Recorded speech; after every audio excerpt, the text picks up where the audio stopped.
Okay, we are in test mode. I think we're good. I think we got mic and camera.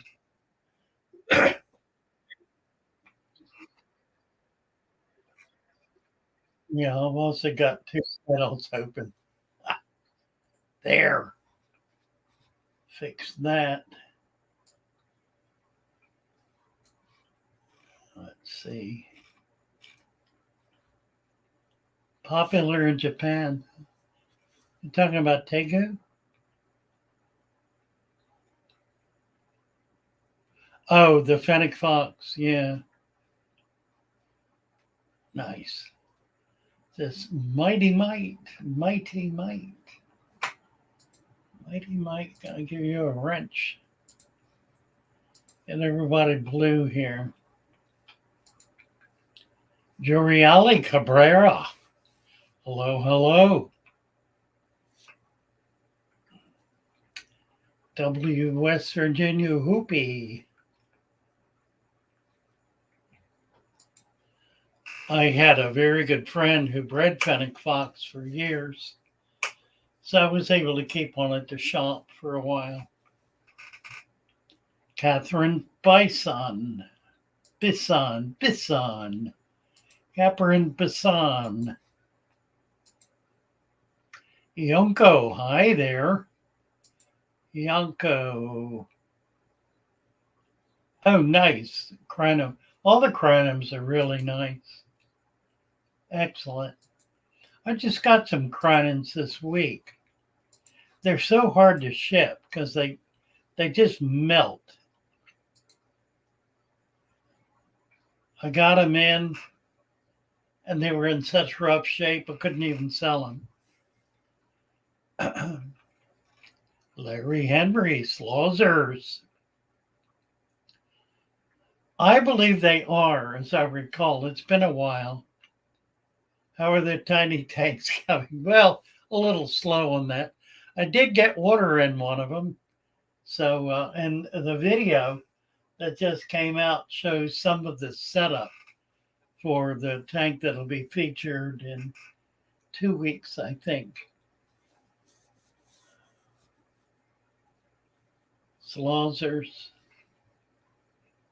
Dust bath. Yeah, that's like the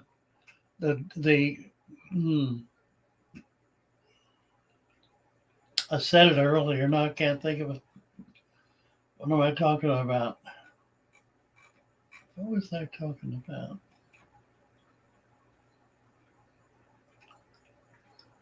Yeah, chinchilla. Right, that's another one. Jerry, is it? Or, yeah, Jerry from Romania. Hello, hello.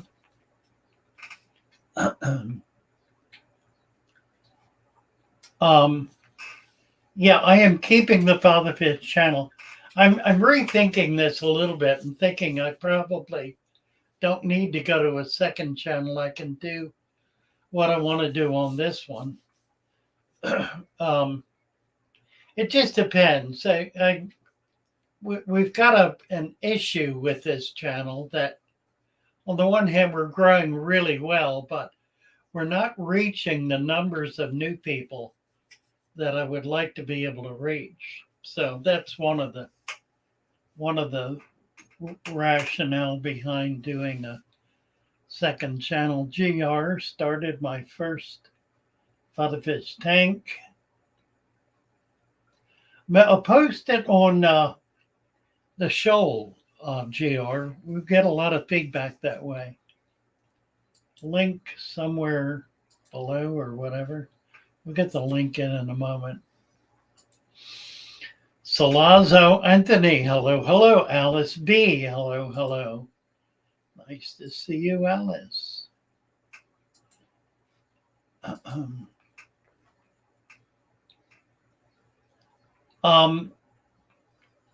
don't know. Have I ever had a pet rat? I'm not sure I ever have.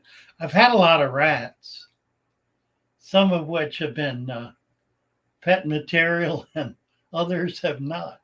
Silver Creek is here. Hello, hello. Nice to see you. Jungle Nook is experimenting with natural tanks. You bet. That's drones. Oh, yes, I have. Tanks for nothing. I've talked to him, in fact, Dash Drones. And he has assured me that he will do a Father Fish shout out. He is very open about the fact that he's been following Father Fish for a couple of years and learned everything he knows. But, it's okay. I don't have a problem at all. The guy is just slaying it. He's done something that has broken through the algorithm in such a remarkable way. It's really given me a lot of insight and a lot of ideas about how I can improve my channel. So, not anything I feel bad about at all. Trying to get this camera where I want it. The saltwater tank, we're going to show that tonight. I don't officially start for another 10 minutes. I'm going to wait until we got a pretty good crowd in here already. We got about 80 people in. I am going to show the saltwater tank tonight. And I also have a surprise. I had a spawn in one of my tanks of a fish that is not supposed to spawn in aquariums. We'll show that to you in a little bit. That's kind of exciting. It's right back here in the 20-year-old tank. Let's see. I'm jumping ahead now.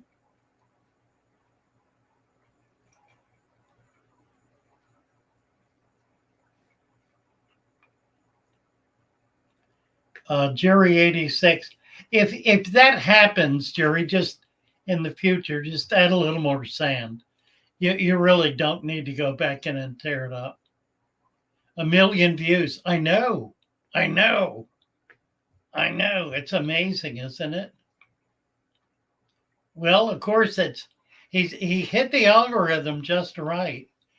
And the thing is, I do exactly the same kinds of videos with the same quality thumbnail and titles, but because he did not have subscribers, his videos went out to new people and just exploded in that venue.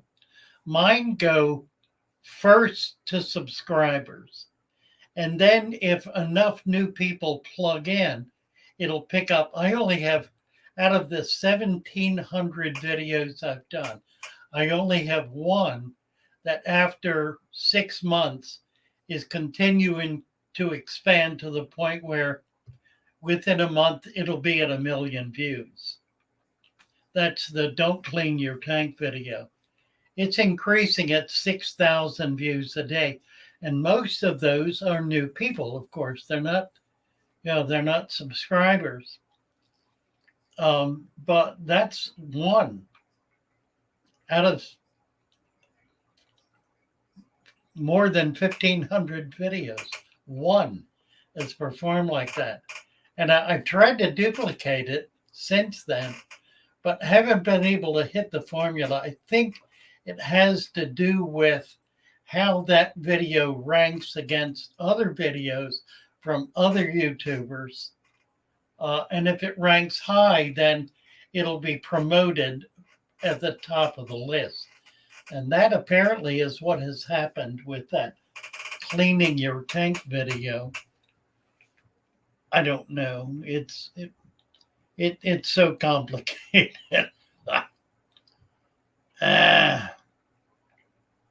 Anyway, how are we doing? We got a few minutes left to play around. April Swain, looking to do a reverse planet tank using my ideas. You betcha, April. We're going to turn you blue here. Make you a moderator. And Andreas. Where did Andreas go? We got a bunch of new people here. The Bearded Drifter. Ariaska, here it is. 2 aquariums. Water turns yellow sometime. Yeah, it's just old water. Um, you can put charcoal in your filter and it'll clear that up. It's nothing wrong, but if you want crystal clear water, just put a little charcoal, some carbon. Put carbon in your filter. Ariaska. Just came back from buying sand to top my gravel planted aquariums. Got the river leaves, clams, and steaks all from the bottom of a river. Well, bravo. Sounds wonderful, Ariaska. That's going to be exciting. Any of you who are doing new tanks, do join the Fatherfish Shoal on Discord. It's an opportunity for you to be able to not only show your tank, but create a channel where you'll be able to post pictures and videos of your tank over time and actually have a record of what you're doing, plus the opportunity to be able to chat with lots of other people. The Bearded Drifter, hello, hello.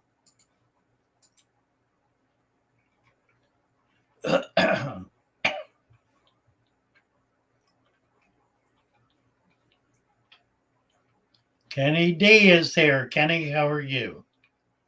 Nice to see you. Ariaska, I gave you a wrench, I think. It just hasn't posted yet. Edward Bearden ran into a fellow Fatherfish fan at the local fish store. It happens more and more. Now, I go into fish stores anymore and I'm recognized. And recognized by people who are doing deep substrate tanks.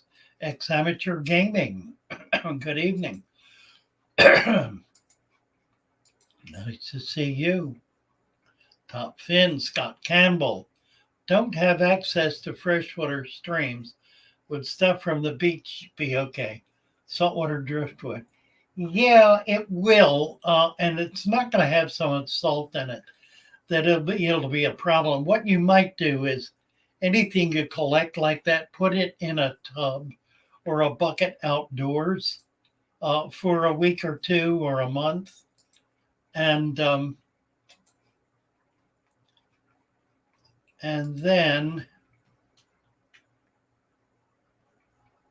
then you can put it in your tank. Straight harvest of the world. Oh my word. I don't have 79 or one of my videos hit 7 million. Post the link every, yeah, by all means. By all means, dude. That's phenomenal. Just phenomenal. Can't even imagine. We're trying to get 1 to 1 million. SM, good evening from Nottingham. Good evening, SM. We had a lot of new people trying to get you all blue here, get you all wrenched. Converted my tank from gravel to planted with soil and sand. How do we keep the guppies from pulling up the transplanted stems? Just plant them a little deeper, Chris. But don't put them down into the dirt. An inch or so. The guppies are not going to pull the stem plant up if it's an inch into the sand. Something else is doing that. Goodness, look at this. Daniel Ahmed. Hello, Daniel. I'm not keeping up with the wrenches here. I think I really need to get somebody up here to help me with this to monitor the chat. I get behind too easily. I think I got, oh, there's another one. It's 4 in a row, 4 new people in a row. Amazing. That's exciting. What are we up to? 111. Oh, we're banging it. Braden Wood. Nice to see you, Braden. We do. Get everybody blue. Now, if you want to keep this wrench, those of you for getting wrenched for the first time, you need to subscribe. Otherwise, next time you come back, it'll be gone. So do subscribe to be able to keep your wrench. Wendy Beck. Hello, Wendy from South Carolina. If you use soil from the garden, how do you avoid slugs, worms?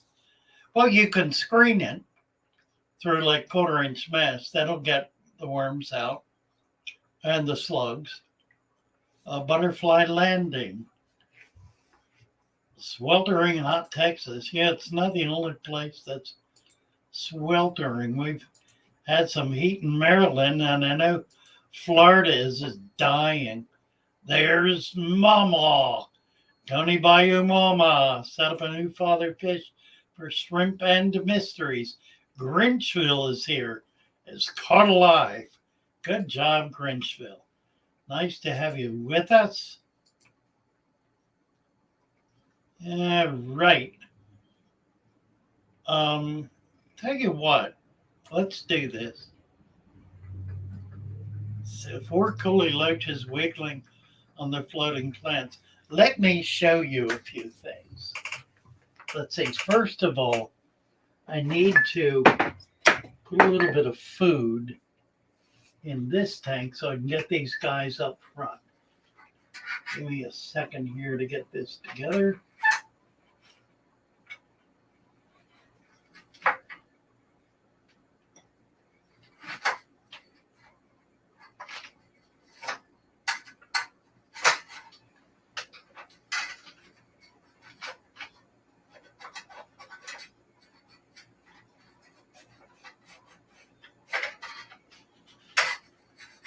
Okay, we'll give that a minute.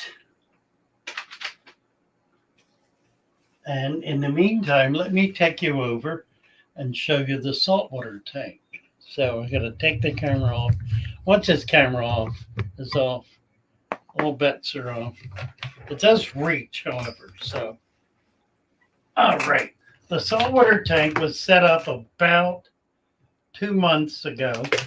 We started with some things we collected, some algae, macroalgae, and a few fish. I've since put in a few more fish. I have some pupfish that were shipped to me from Florida. Here's the saltwater tank. These are the pupfish. Pretty little fish. And there's some others. There is a type of gambusi in here. I saw a male. That might be, that's not him. That's a killie. There's the male back there. Right in the back on top. There he is, the golden one. That's a live bearer. Oh, that's not it. That's a female. Maybe it is. I can't tell for sure. There it is, right there, right in front. I think I'm right. Maybe I'm no. Maybe I'm wrong. I was sure I saw a male, but maybe not. It may just be a killie. They did have a different pattern. They had a black area around the anal vent, like a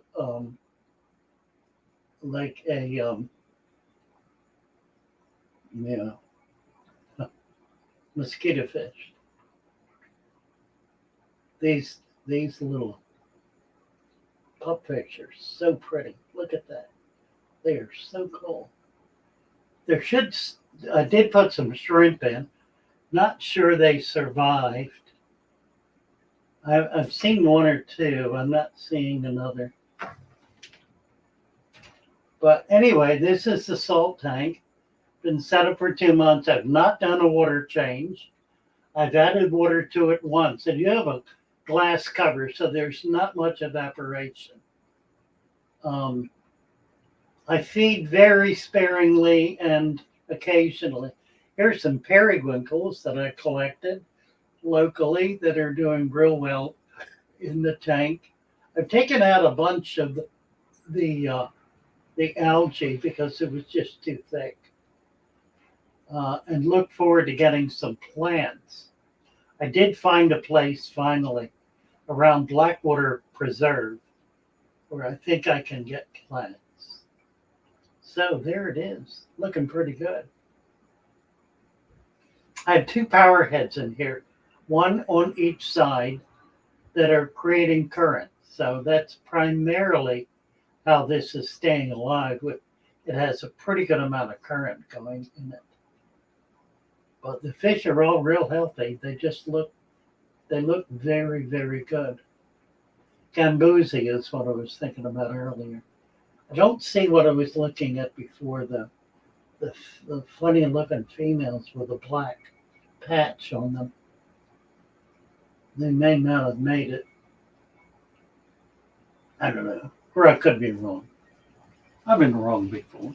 So there's that.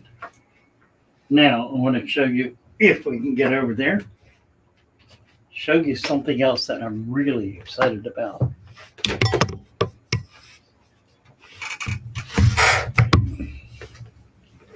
This is the 20-year-old tank. And I started looking, whoops, brought my camera because I was stepping on the wire. All right. Okay, we're going to try this. I don't see anything moving right now. How do we do? The tank has a lot of detritus in it. You can see how just dark it is from probably a half an inch of detritus, which I've been putting in pretty steadily. It does not make it particularly attractive, and I have been pulling out some plants so you can see through it, but I don't want to pull them all out because they're keeping the tank going. I'm not seeing what I'm looking for right now. There is a goby that I acquired about 6 months ago. Put a couple of them in, and here we go, right here. There it is. Can you see that? I have found 3 of these, and they're significantly smaller than what I put in. So it's not the same fish. These are about an inch long, and which means they're probably a couple of months old or more. There's one a little bigger that I'm not quite as sure of, but it's clear that these, I've seen 2 this size and one a little bigger. I don't know where to go. There he is, right, something moving down there. Yeah, that's him. Sorry, I'm not getting a very good picture. This doesn't do close-ups real well. I see him moving around.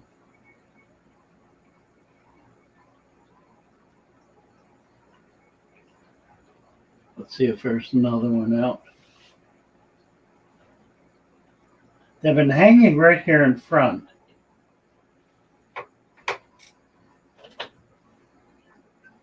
And I just put a little food in, and that seems to attract them. But not seeing another one right now.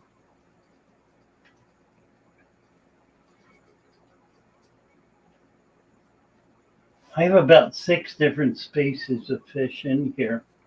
None of them big except for the plecostomus. They've got a bushy nose who's about 4 or 5 inches.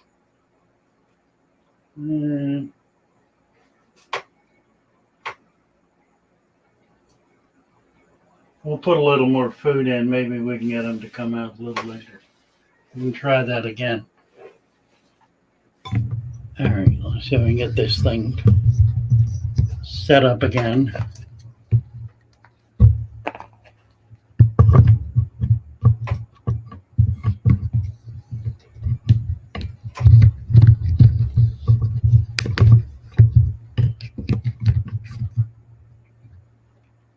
Not bad. All right. Sitting here dying from the heat and the fan's off. I can at least have the fan on. Mike Gamer. Hello, Mike. Yeah, everybody gets along in there. There are a few things I've not been able to keep. I put shrimp in a bunch of times. They may be in there. They may simply be hiding. There's lots. Well, I didn't see these guys for months, obviously. But I haven't seen a shrimp in a while. There's another fish in here that's the golden top minnow that was shipped in from Florida. It's a wild fish. Need to show you that. It's a really pretty fish. So there he is. Well, he's running away. There's one right there. Whoop, running away. They're rather sketchy. These are pencil fish. These are apistos, obviously. Pencils. Guppies. This is the German black guppy. German half black, I guess. They're camera shy. Isn't that funny? There were two of them out. Now they're hiding. There also are Formosa in here, which is the native, one of the native. It's called a least killifish, but it's not a killie. It's a live bearer. Is that? No, that's pencil, guppy pencil, apisto. Everything but. Here we go. Right. Oh, look at that. Bring the cover over to him and scoot right back into the grass. Yeah. If I put some food in, I might be able to encourage them to come out. I don't know.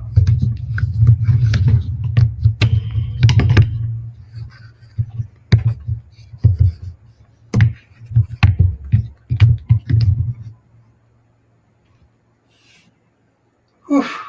All right. So let's see, we just got a video out Friday on the deep substrate. And it's my first real attempt to get very detailed and specific. In point of fact, the video or much of the B-roll that we used is from a new video that we're doing that will be a turtle tank.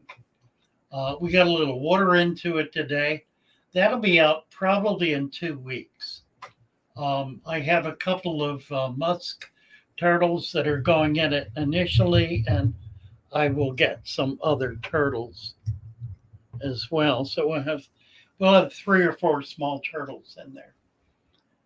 People are talking about turtles all the time, so I've got a tank that's set up well to be able to do that. I'm filling it half full. I've got rockwork built up in it, and I'm going to be putting plants, terrestrials, on top of the rockwork that'll be out of the water but with wet feet. I'm also considering putting a little water pump. I picked up a bunch of water pumps.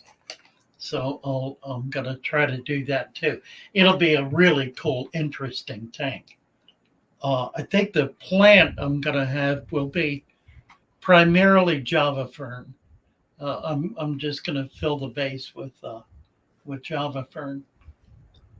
It'll stay relatively small. It's not going to hide the turtles. It'll provide the kind of nitrate removal that I want. So all like that there.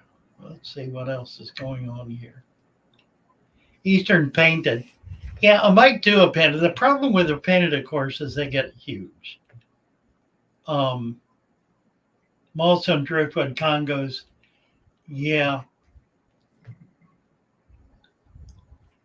I don't have much in the way of tetras in this tank, and I really could. My problem is I haven't figured out what kind of tetras I want to put in it.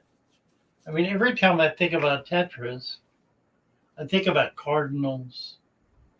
I think about, I don't know, lemons, um, some of the other tiny tetras, embers, that sort of thing.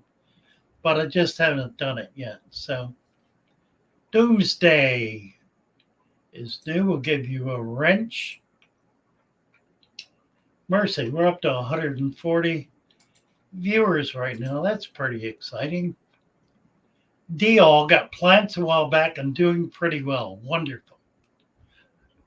Doomsday says, what's your opinion on a big freshwater sole fish? Acurus novae.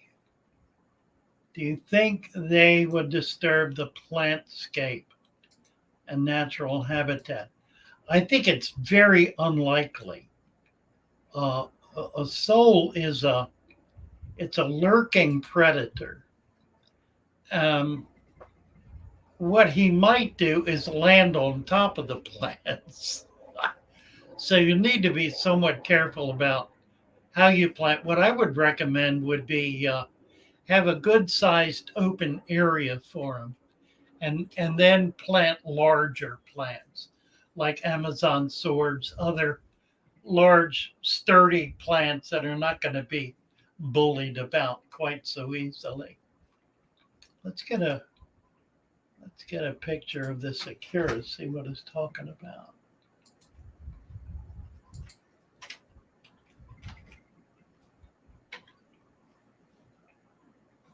Images. Oh, okay. Now, if it's a small one, let's see if I can. I can't do this.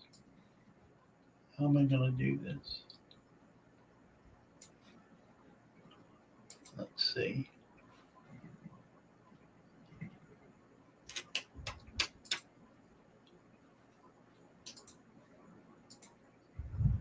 Share screen. There it is.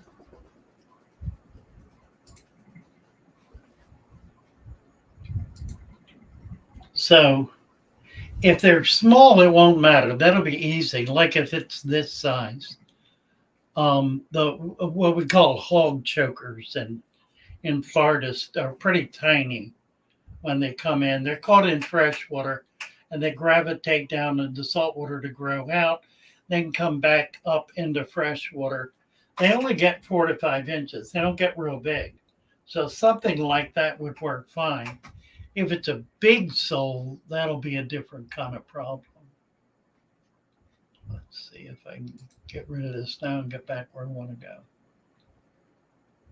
How about if I just kill that? There we go. Do I ever miss my store, says the office? Actually, no. What I miss are a lot of the tanks that I had. I tried to save them. I tried a couple of different ways to rescue all of my tanks.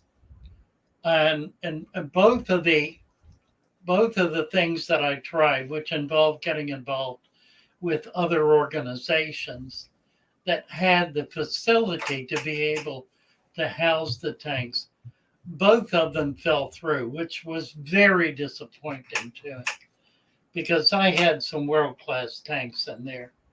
I had a 500-gallon that was 40 years old that came out of a public aquarium.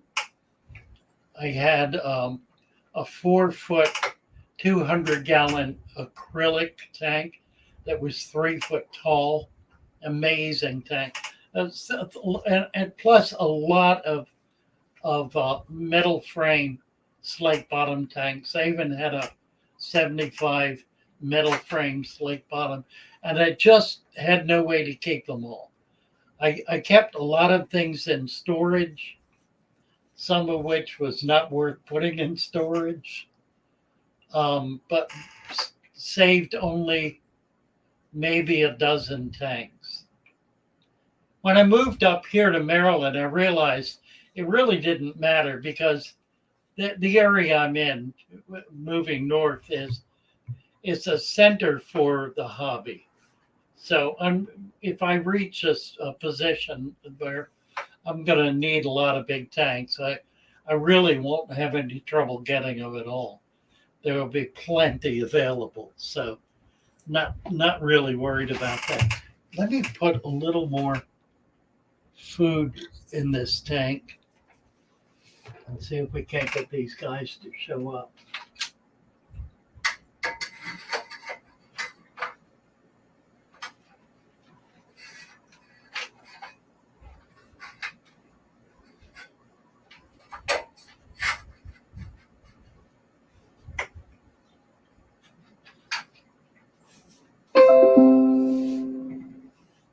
I don't know what that was. What was that? I don't know what that is. Free up storage space. Never mind. I'm kind of maxing out on my phone and my computer. I'm starting to have trouble getting these notifications that my memory is full or nearly full. So I need to start doing backups. Need to talk to Jeremy and figure out what to do. Cardinals and neons. I know that's my problem. I don't know. I can't decide what to do. Native tanks are nice, Sailor Red. They really are. I have right now 6 native species, I think. I've got golden tuck minnows. I got bluefin killies. I have Formosa. I've got these pupfish. I've got saltwater killies and something else.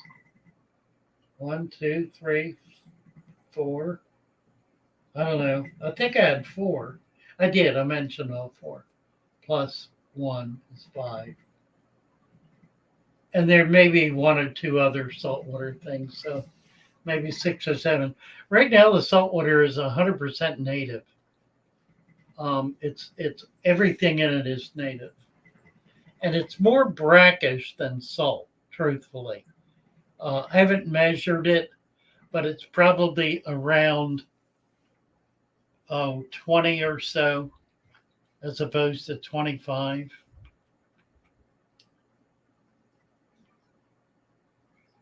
SV Aquatics wants a wrench. Absolutely. It may take you a minute to get it to you, but we've done our part. Taylor Ball. How many active tanks do I have currently? Not very many. I have 1, 2, 3, 4, 5.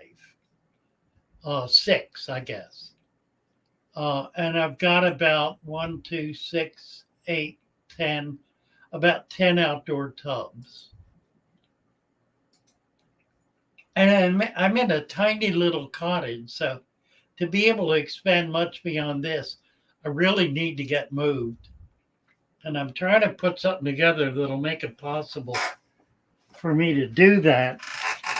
I need to get into a bigger place, but I don't want to rent. I want to buy. So that means putting together enough money to make that happen. And I had a bite on my savings just this week. A personal friend got in a jam and needed a loan. I was able to help out. They needed a lot more than I had to give, but I gave what I could. I might get it back. I might not get it back. I don't know. I'm not really worried about it because it's somebody I care about. So, but I'm going to make serious efforts to make that up this month. So I'm going to be biting the bullet with the store income this month. So far, we did 75 orders last week, and I've got 50 so far going into this coming week. I've got 50 going into the week, so we should hit 100. It'll be the first time we've hit 100. That'll be exciting. Vanoksky is here. Hello, Vanoksky. Nice to see you. Alejandro Capote is here. What do we think about UG and deep substrate? Um, I think it's counterintuitive. You know, I was one of those when under gravel first came out to be to use it and be thrilled and excited about it. Had a number of friends who were, and we've all gotten away from them because it does what no body of water does. It pulls water down into, pulls a flow of water down into the substrate, creates pockets. The pockets fill up, the channels clog, and eventually nothing is moving. Now, at that point, it's really a deep substrate. If you added 2 inches of sand to the top of that and pulled the lift tube out, you would have a very good, healthy, deep substrate tank. But that's not what people do when they have under gravel. When it reaches the point where it's clogged up, they tear it all apart and start over again. Whereas they finally reach the place where they got something worth saving, but they don't know it, so they do away with it. It's unfortunate. Unfortunate. So we're just trying to tell our story here and trying to impact as much as we can of the hobby from this venue. And it's beginning to have an effect. We're beginning to be heard, beginning to be considered. There's still 90% of the fish keepers out there who are doing 1 inch of gravel on an under gravel tank, or no filter, just box filters or hang on the back. And they're winding up with all kinds of disease problems, sickness, foul water, you name it. They're just not doing anything to create a stable, healthy tank, but they don't know it. And so we just need to keep the pressure on, keep telling the story, keep going with it. I'm very gratified. Somebody mentioned the Tanks for Nothing channel today, and I'm very gratified about that. And there are a few others, new channels that are really very exciting because they're people who have young people primarily, who have been following our channel for a year or two, are excited about it, have had some success doing deep substrates, and they're going out on their own and they're knocking it dead.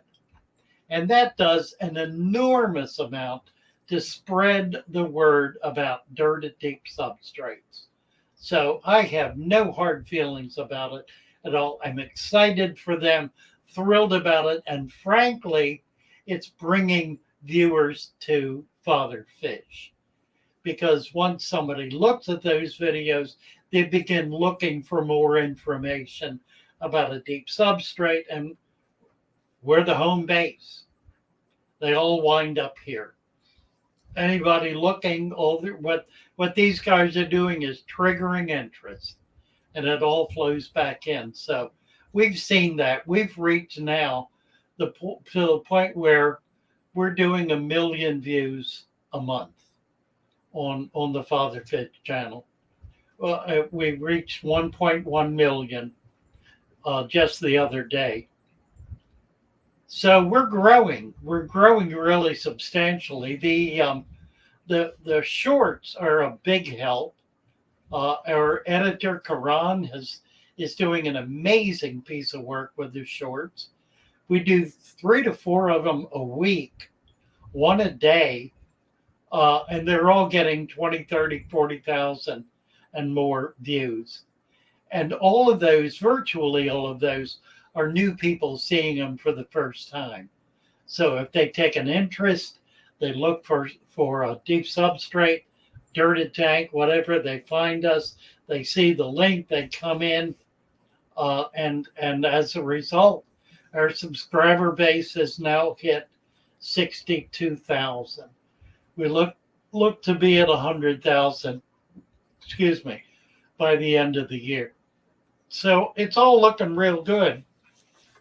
The store is the real hero of the story right now, because the store is making the kind of money that makes it possible to support all of this.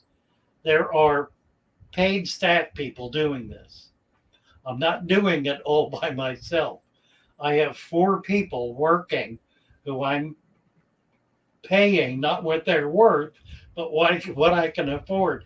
And they're happy with that. They're willing to work for that in the hope that we can get it to the place where I will be able to pay them what they're really worth.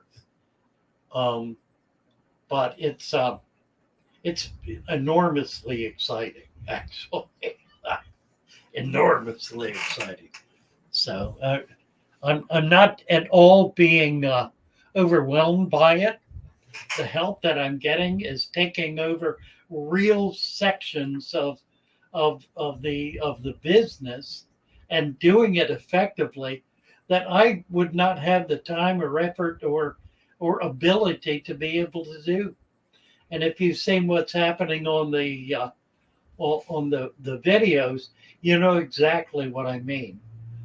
I've got new equipment. We're using new equipment that gives us a much better graphic.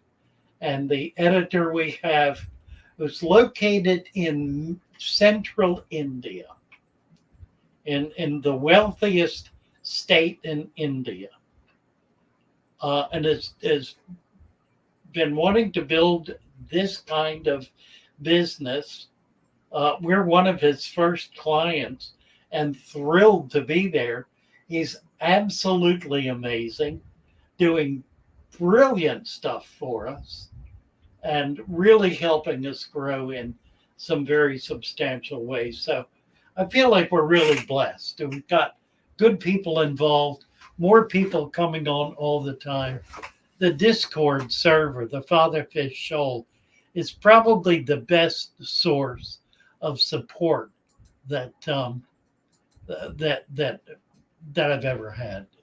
It's just amazing. People come in there, they get excited about it, they start helping out. They find so many new people coming in who they can help. It's just very, very exciting. Woohoo! Here, Fishy is here. Oh, my dear, how are you? Happy to see you. Here, Fishy is one of my darlings. One of the ladies who was just such a big help to me in doing these live streams as we have grown over the past 3 years or so. She lives in Pennsylvania, out in the Pittsburgh area. Happy to see you. The weather out there is probably a little better than here. Beam me up, Mr. Scott. Moving and going to set up a deep substrate at your new place. Corey Miller is here. Kilvo is here. Oh, Kilvo, you didn't have to delete your comment. It's perfectly appropriate. It says, first time comment from me. Thank you for your videos. My tanks are a lot better and healthier. And we're going to give you a wrench. I cheated and read your post. Nice to have you with us, Kelva. Let's see what else. David Johnson. Got red worm in my tank and shrimp too. Not a good time. What are you talking about? What do you mean, not a good time? Red worm and shrimp are wonderful. Got a black diamond once with no luck. Interesting. I've had a few people say that. I've used it over and over and never had a problem with it. One wanderer timed Kivo out. Why did that happen? Why did that happen? Was there... I don't understand. One wanderer.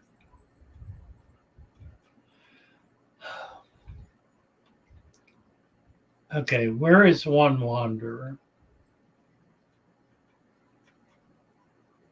Explain yourself, one wanderer.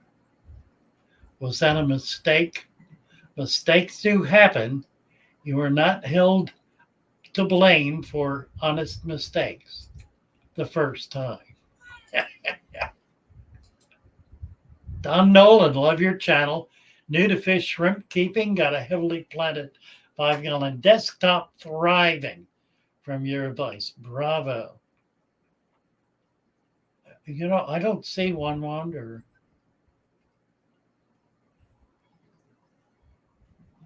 Alejandro, I thought I gave you a wrench. I did. And it's YouTube is just being very slow about it. SV, I gave you a wrench. Hadn't shown up yet.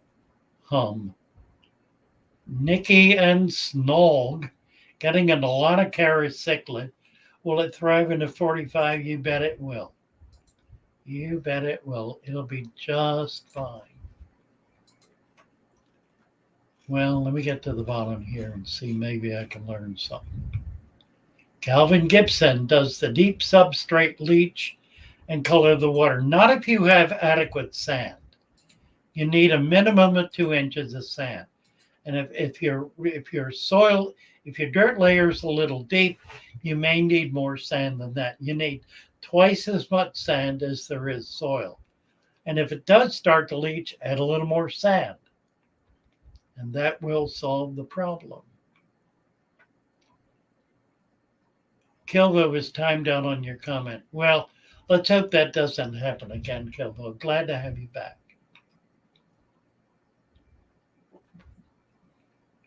These, I tell you, it's what it is all of these new moderators who just don't know their way around moderating. They start pushing buttons. They're like me. I push buttons because it's a button. You're supposed to push buttons. So I push the button to find out what it does. And it usually does not do what I want it to do. It does something I dearly don't want it to do. So I've had a few problems with that. I do understand. Cloudy water normal for a brand new tank? Yes, it is. It should clear up in a day or two. Put a sponge filter in. That usually is a good way to help clear it up, but it'll clear up. The office. Sometimes I get bubbles coming up. Is there some kind of gas buildup? Yeah, there is. It's either carbon dioxide or it's nitrogen, neither of which are a problem. So it's nothing to worry about. It will eventually stop doing that when all of the minerals that are in there and the compounds that are in there are fully chelated, that is, have reacted to each other and formed stable progeny, if you will, stable elements or stable chemicals that will no longer create that gas environment. It may take months. It's not a problem. It's not anything to worry about. Videos are plus true. Well done. Thank you, Gary, very much. Appreciate it. We're at 150 in. That's pretty good. We haven't been up to there in a while. Can we use only lake muck, or do we need, you need to watch the latest video where I deal with that very specifically. Do not use just lake muck. You will never be able to get it to balance. The lake muck is so intense, it's so powerful that if you put more than 1/4 of an inch in with 2 inches of sand, it'll blow the tank up. Watch the latest video.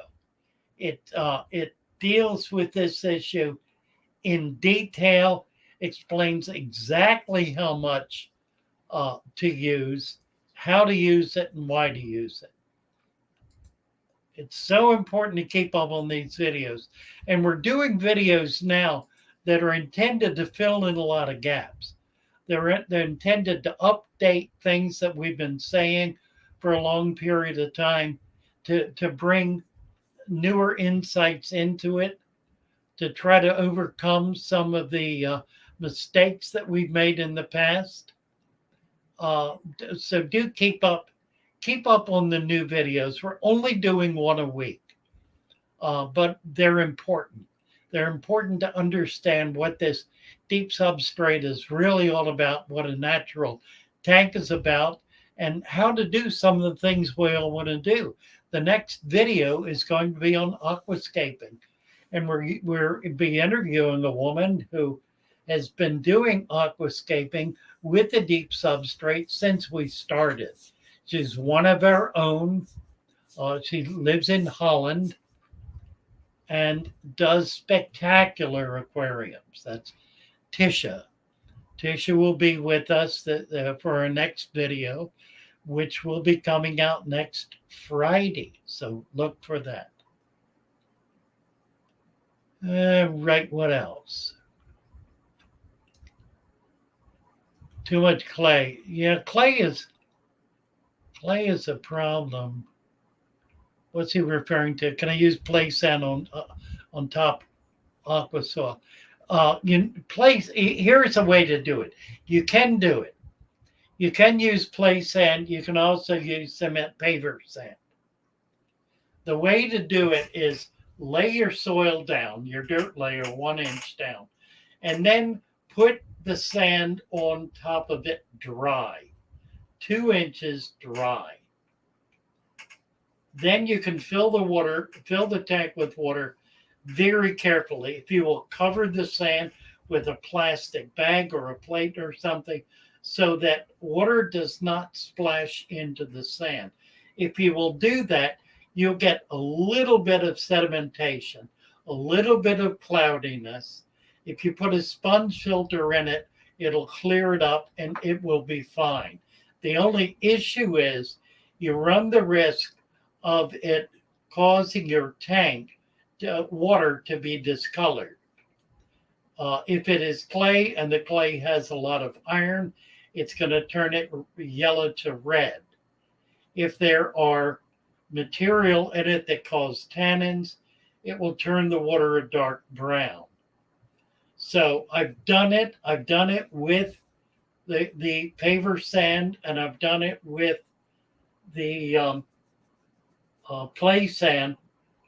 I'm not real thrilled with what I got because it creates a substrate that is very permeable, very soft. Now, on the one hand, that's good because it means everything can permeate into it. But unless you're going to build a very thick food web on top of it, it's not something you're really going to be happy with. I think using that kind of sand really requires a food web to maintain it all, to keep it all in place and to keep it keep it working. And it will work extremely well. But you'll need at least 1 inch of food web to make that happen. Let me look back here a minute. Ooh, we got some activity. Let's see if I see anybody. All 3 of them were out last night. I took videos. There's one. Let's see, maybe they're here. Let's try this again. These are gobies. There's one right there.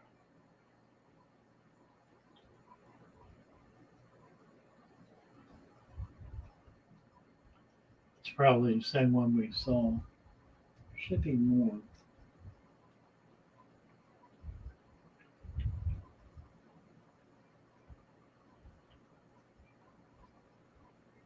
Well,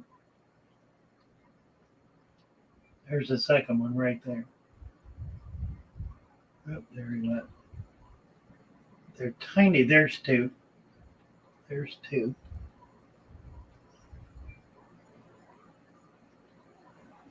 Hard to see, aren't they? Cory Cat's makes trouble for him all the time. So there's saw 2 of them. Not a lot of light here. There's another right there. That might be a 4th. There's 2. There's another one.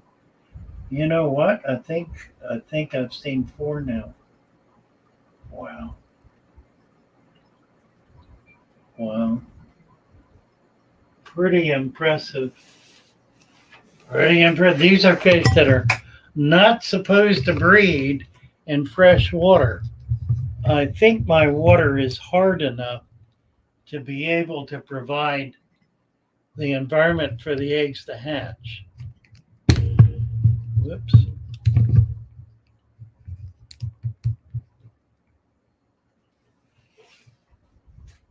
I'll try to get some better light and see if we can't get a video of them. I can see a couple of them. They're hard to see without adequate light. You know what? I can do more light, a little. This doesn't reach far enough though. It's on a short chain.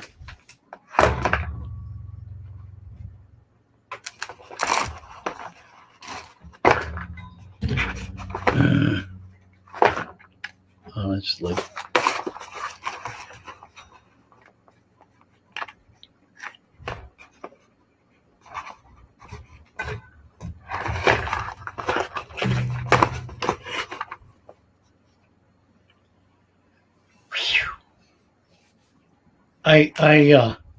I bought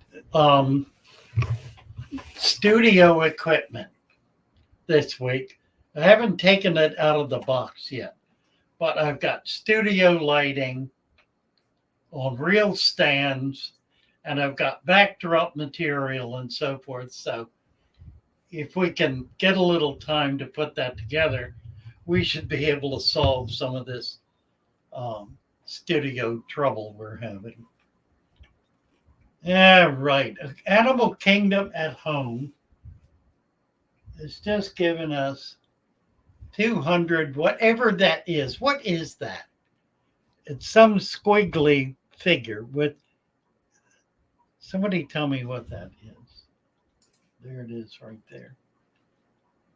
Doing morning aquarium maintenance with father fish in the background. By the way, I've been successful with a deep substrate multifasciatus tank. Excellent, excellent, excellent. You know, I've maintained all along that the Tanganyika cichlids are an absolutely perfect fish for a deep substrate because they are not diggers. I mean, they may dig a little bit, all fish do, but they don't make huge holes. Yeah, and if they have shells, they're not going to have to try to create burrows to nest in. So delighted to hear at Animal Kingdom. That's pretty exciting. And we need to get a video of that, if you could please, and post it over on the Discord channel on our Father Fish Shoal. Let me post the link for that. I think I can do it without messing myself up the way I usually do. Let's see. The Father Fish Shoal. We're going to do, this is a permanent link that will not expire. So you can use this the rest of your natural born days. Thank you, Animal Kingdom, so very much. Alex Games. Frowning, probably fungus. That's interesting. That's interesting. This moderator. Gonna get you a wrench there, Alex. Stacy Santiago. Hello, Stacy. Happy to see you. Gonna get you wrenched. YouTube sometimes takes a while to get these wrenches active, but everybody new who I see is going to become a moderator. Donna Arnold says, I don't use play sand in the end. I went for Unipack, but still washed. I was worried about clouding. Yeah, it's certainly better to do that. Braden Job says, I have a question, not been able to answer through research and videos. There's algae in my tank, something like spider webs. Would you know anything about that? It's not hair algae. I have seen it. I know exactly what you're talking about. I don't know what it's called.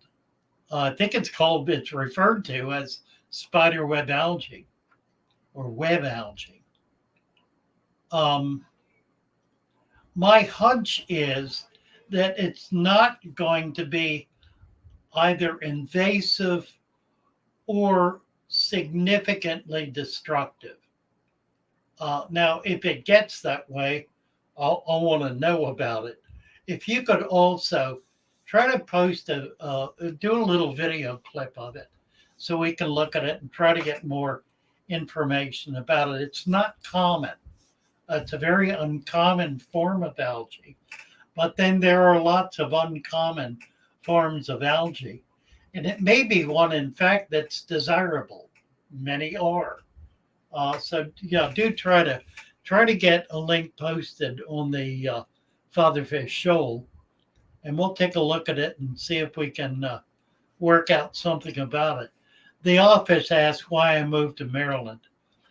Family, my family's here, and I'll be 83 next month, and was feeling the need to get back to family. I kind of run the course in Florida.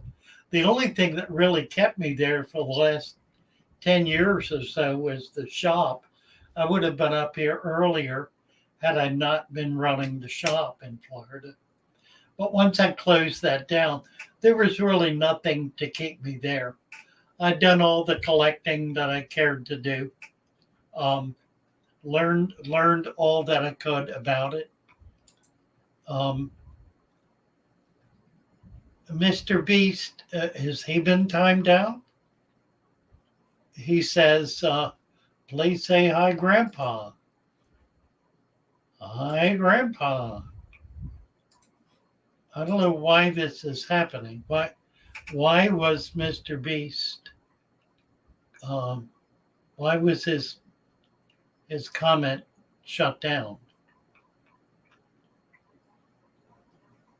And here's another one, message deleted. What's going on here? Deleted by Bold and Dangerous. Dave, make me a sandwich. Listen, I'm going to start timing out people who are timing out people if this keeps going on. If it's something that is vulgar, a personal attack, off color, or in some other way really just horrid, then it's perfectly appropriate to time it out. But if it's simply a comment that may not be relevant, do not be rude. Do not time people out for saying, Dave, make me a sandwich. I don't consider that in any way offensive. I do consider removing such things offensive. So watch yourself, guys. Fletcher Cross, 3 solar power pumps. Wow, that's pretty cool. That's pretty cool. Nice. It's a rupee currency. Okay, that makes sense. From India. Well, thank you very much for the donation and for the information. Zinman Jr. Can my natural tank survive without a bubbler or filter? It can. I use filters primarily for circulation, to keep the water moving very slowly. And the reason I do that is because water tends to create pockets. It's not so much a problem in fresh water as it is in salt water. And salt water is extremely dangerous. A still body of water where current is flowing around it and there's nothing flowing through it, that area will become, in very short order, dead. It will become so loaded with carbon dioxide that everything in it will die, and it'll generate poisonous bacteria and poisonous algae. It can create problems in a freshwater as well. With a lot of plants, loaded with plants tend to create a certain amount of current. So you overcome that with a heavily planted tank. So once the tank is heavily planted, no, you really don't need it. I do it anyway, just to feel comfortable about it and to feel safe about it. But I'll tell you, with this tank, there are times like right now where I don't think any. Oh, there is a bubbler. I can see it bubbling back there, and I've got a little power head over here that I'm sure is not working. Um, a little bit just kind of helps to break the surface tension and to keep enough water moving so that CO2 is rising and dissipating while oxygen is being dissolved into the water column. So it's just a little. It's a personal thing, I guess, really. Paul Cohen, happy birthday. Little earlier. Who's that to? Mine doesn't come up until September 15th. By the way, I will be attending the Keystone Clash. Anybody who's able to make it there, look forward to seeing you and shaking your hand and giving you a big fatherfish hello. I will not be speaking. I haven't been asked, but maybe next year. We'll see. I think I kind of came upon them as a bit of a surprise. But I will have a booth there, and I'll be selling substrate and I think some big mother plants, big Amazon swords, some things that are kind of hard to come by. Can I recommend good top filling plants to pair with an African butterfly? Probably frog's bit is one of the best. That's what I would do, I think, is frog's bit because it has a pretty good root system. You can do red root, but it's hard to grow red root indoors. It's a very light, intensive plant.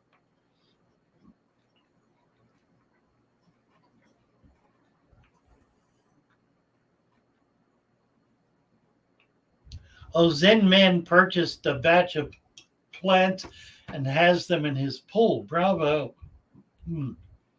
Tracy Torres, state. Boy, why am I belching? Hiccuping, whatever I'm doing. Let me drink something.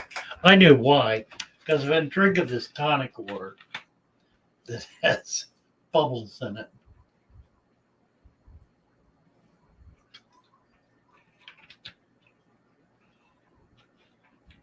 It's carbonated.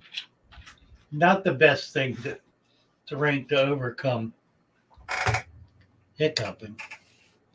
Oh, well. Let's see where we're at here. I don't know where we're at. Tell people I wanted an aquarium. Dave's Ore, my first one. They told me it's a ton of work, but I told them there's no way since I want to do a 30-to-1. Bravo, Dave. Bravo. All right.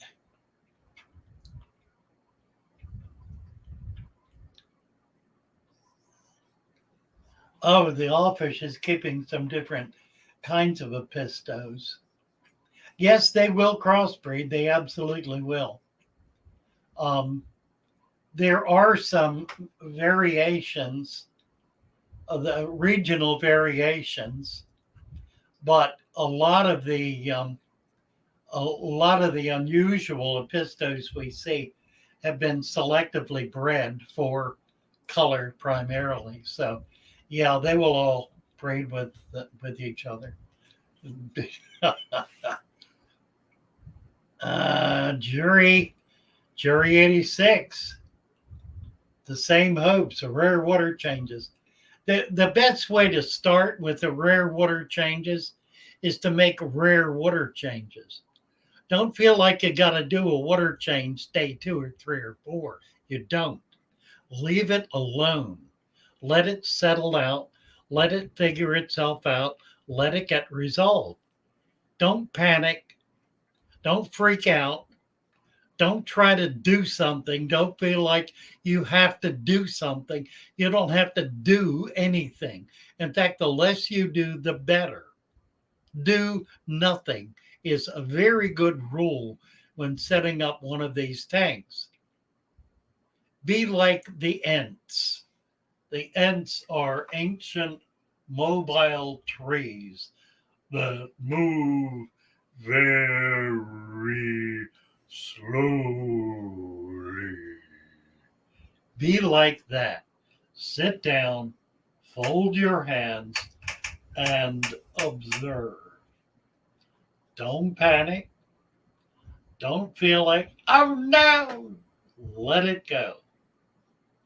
And watch. Observe. If the fish are swimming normally, there is nothing to worry about. If they are not, then you're going to have to deal with it. Typically, what that means is an immediate 25% water change. But if they are acting perfectly normally, let them do so and don't interrupt them. Be one with them. Enjoy and appreciate them as much as they appreciate the new home you have given them. And all will be well. Joey Oseo, what's the soil ratio for 50 gallons? All right, here we go. I need to put this together. It's a fair question. For a 10-gallon tank, a 10-gallon tank holds 8 cups that fills 8 cups fill a 10-gallon tank to 1 inch. So 8 cups of soil with water added will fill a tank to 1 inch. 8 cups. Now it's actually a little more than that because when I measured the soil in, it was a little more than a cup in each one of those. The ratio is 2 to 1 to 1. So in the 10-gallon, 8 cups, it would be 4 to 2 to 2. Now here's what you need to do. This is based on the square footage, the square inches of a 10-gallon tank. You need to determine how many 10-gallon tanks can fit in your 50. Is it a 55 long like this? In which case, the answer would be 3 to 4. Is it a more like an octagon tank that's 18 inches deep by 3 inches of 18 inches deep by 3 feet wide? That will hold, I don't know how many, probably the same actually, come think of it. 4, 1, 2, 3, 4, probably 4 to 5. This is 3 to 4. That might hold a little more. So you need to do the math. I will at some point get around to figuring all this out and posting it for 10s, 29s, 55s, 40s, all of these sizes, basic sizes, and give you the number of cups. The ratio, if there are, for example, in your 50-gallon, if the number is 4, if 4 10-gallon tanks will fill the bottom of the tank, then 4 times 8 is 32. Watch this. Follow it now. 4 times 8 is 32. Half of 32 is 16. That's the 2 parts. Half of the other 16 is 8 and 8. So it's 16, 8, and 8. 16 peat moss, 8 potting soil, 8 either compost or pond mud or some other composted organic material. I use black cow a lot because it's very rich. I don't like to use pond soil. And the reason I don't is not because it's dirty or anything like that. Not because of parasites, nothing like that. It's because it is so intense that I'm afraid to use more than a half a portion of it. I've used it a number of times, and almost every time it has blown up my tank. So if you're going to use pond mud, use a small amount and mix it in with the compost material like black cow or some other kind of compost to get to that one ratio, and then mix it all together. Now, for the supplement, it's 1/4 cup for the 10 gallons. So 4 times that is 1 cup. 1 cup of supplement, and it can be a little more. You can fudge that a bit on the high side. 1 cup of supplement mixed in, stir it all together, add water. If you add too much water so that it's soupy, put it in a net or a cloth or something to drain it off. You do not want soupy mud. You want mud pie mud, concrete slurry. You want it at that level. So there's no water sitting on it at all. And the reason for that is if you leave the water in, then the sand is going to go down into the soil, and we'll need to have more sand. You run the risk then of getting the soil coming up through the sand in a matter of a day or two. You don't want that. So make sure that dirt is not soupy at all. Drain it out a little bit if you need to. You're not going to lose much in the way of nutrients. Won't be enough to make a difference. And then add 2 inches of sand to it, and you're good to go. Now, here's a twist. With a 50-gallon, you can make that dirt a little deeper. You can make it 1.5 inches. So you know how to do that, don't you? Another 1/2 inch. What would that be? Instead of 32, that would be 16. That would be 8 and 4 and 4, right? Listen, here's the thing about math. If you are bad at math, then you're bad at thinking. At least disciplined thinking, because that's all math is. It teaches you how to think carefully and in detail, to think systematically. If you have trouble with math, work at it. Discipline yourself to do it so that you can master it. There is no reason why you can't master it. And when you do, it will dramatically improve your ability to think and to understand. Now, I'm sorry to put it to people who have trouble with math that way, but in your heart of hearts, you know it's true. So do work at the math. And this is a good discipline to do it with. If you will sit down for an hour, if it takes an hour, and struggle with this until you get it, it will open up a world to you. You will be amazed and so proud of yourself for figuring it out and for understanding how to do it. It'll make the next problem you encounter that much easier. And before long, you'll be a math whiz. Now, I don't know much about geometry, but I don't really consider that math. Algebra, I like 1 and 1 is 2. And I can multiply up to whatever number you like. And that's all I know how to do. But boy, if you can do that, you're headed in the right direction. That means you have the ability to think systematically, to hold one thought here and one thought here, and then put them together and see what happens. That's systematic thought. That's what philosophy is all about, systematic thought. That's what this whole system is all about. That's what it's based on. It's based on systematic thought, planning, and dealing with all of the variables in a systematic way. It's why I can answer questions, because it's all part of a protocol. It's all part of a system that I've built up in my mind and in reality that I just know. I know it very well. And I can speak to it because I can quickly discern how most things will be affected if this change or that change occurs. Nothing magic about it, nothing particularly brilliant about it. It's simply the discipline of thinking. Sorry to get off the track here, but it's important. It really is important.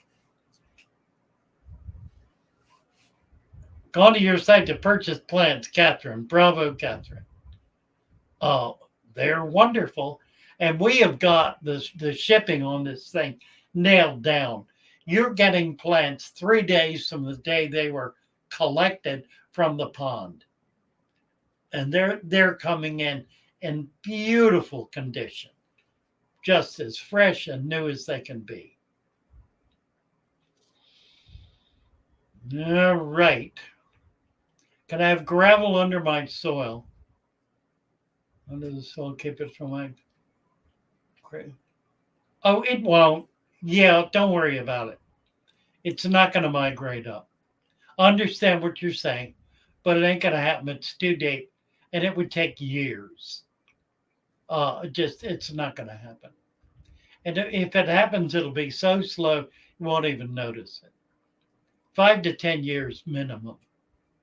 Learning how to properly feed fish. Bravo, Arioska. Guzman. Learn from you. I've been overfeeding of sorts, and I've been feeding twice a day. You recommend twice a week. Do I ease them into less food or no? You don't need to. You really don't need to. Just start doing it. You don't need to do it gradually. They'll get used to whatever is there. They're not going to starve in the meantime. It's not going to in any way hurt them. Fish can go an inordinate amount of time with no food of any kind. That's why they pick. They're eating microscopically. Fish are these fish are tiny animals. The food that they need is so tiny we don't even know it exists. We see them pecking. We don't really know what they're doing, but they're eating microscopic food. And if they do that enough through the day, it's enough to fill up their bellies. That's all they need. If you have a food web and not an inordinate number of fish in it, like, for example, a spawn. If you have a spawn of 100 babies, they'll be all right for the first few weeks. But after that, they're going to start putting pressure on that food web, and you're going to have to supplement the food web. There are a lot of ways to do it. Let's see, Daniel Cooks. My name is Isaac Peacock. Hello, Daniel, or is it Isaac? Give you a wrench. Gusto. How well do bumblebee gobies adapt to fresh water? Very well, but not soft water. They need to be in hard alkaline water, and they do very well. And they won't live for a long time. You might get one to live for a year. It's kind of unusual beyond that because they really are a brackish animal. Heart stands in awe. Can I have gravel? We did that, didn't we? The gravel thing. Let me give you a wrench. I didn't do that. Let me get back to the channel here. Let's see. Loretta Radkovic from Ireland. I've got friends in Ireland. Our administrator on our Discord channel is from Ireland, and an utterly brilliant sage, an amazing woman. Zaki Mustafa, deep substrate, deep sand substrate. And I'll have to stir them. Okay, what are you all? Whoa, whoa, whoa, whoa, whoa. Hey, I have deep sand substrate.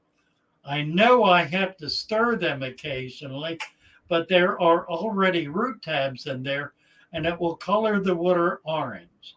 Zaki, Zaki, Zaki. Who told you you need to stir your deep substrate? Whoever it was is trying to cause you to fail. Do not, do not, do not, do not disturb the substrate.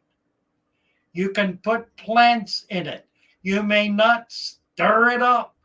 The minute you do that, everything will die. Don't do it.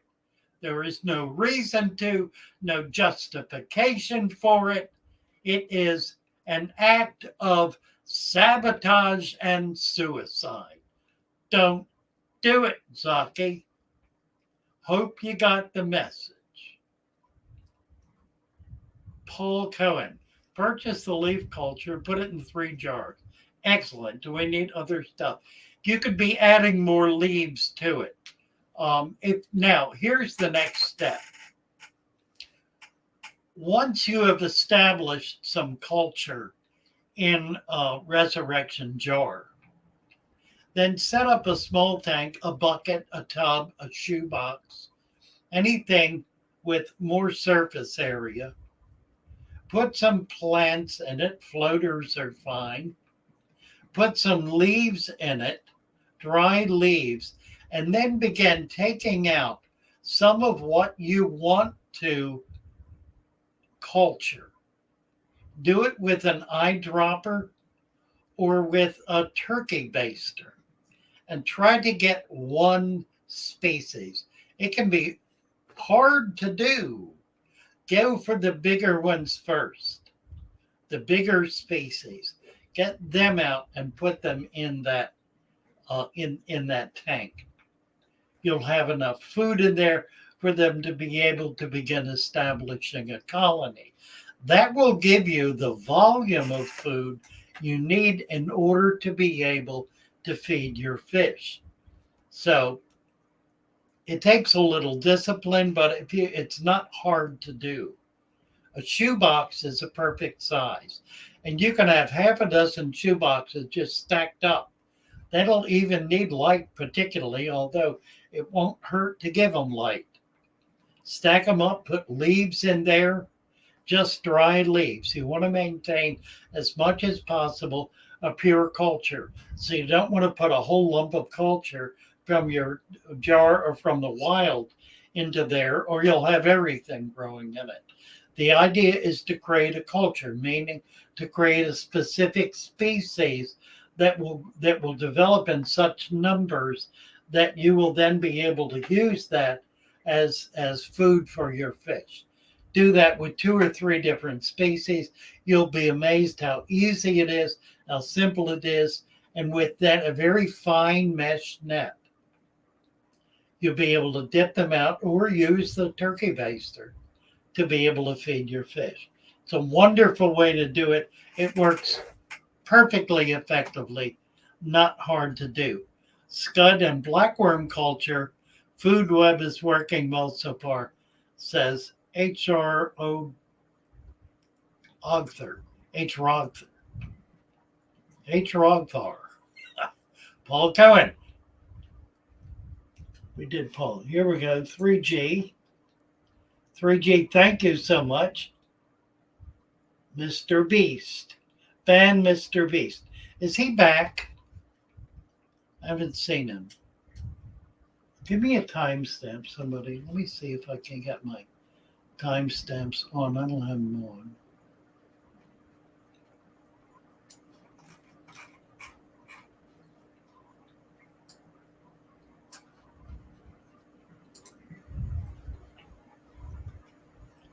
Timestamps. There we go.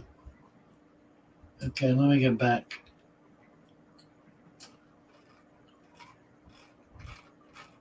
Back down here. Mr. Beast. Gusto. I gave Gusto a wrench. Boy, YouTube is being slow with the wrenches. Pebbling Creek is here. Hello, Pebbling Creek. Yeah, looking forward to see. Yes, I do have a table, Pebbling Creek. In fact, I've got two. I have room to have a few other people join in. Mr. Beast, here it is.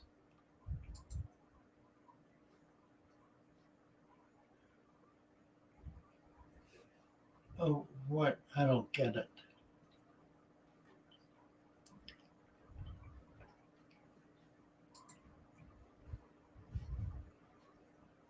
All right, I'll do it. I will do it. Report. Okay.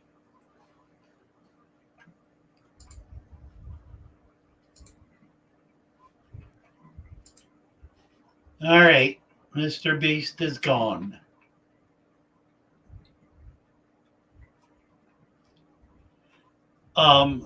Good plants for sand-only tanks with Oscars. Sword plants. They're probably the best, but you need more than one or two. You need a group of them, and the reason is that the fish will go after one plant and they may eat it down to the nub, but they'll leave the others alone. So you want to have half a dozen or so. Create a forest. It'll be a lot more intimidating for them, and they won't try to destroy everything.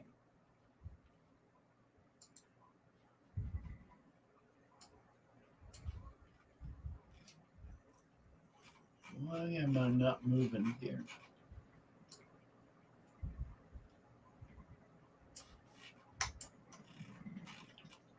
Huh. 116.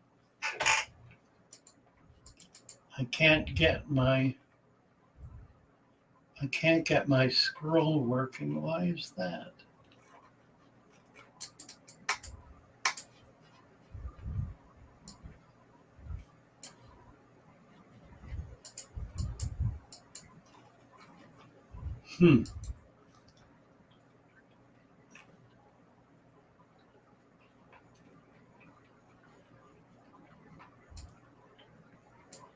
Oh, maybe I'll just do away with the timestamps, see if that makes a difference. Does not make a difference. I am not able to scroll. Huh. Am I at the bottom? Thanks for nothingness here. Hello, hello. Nice to see you. 723. I'm gonna. I need to close this and open it back up. Do. Let me get. How do we do this?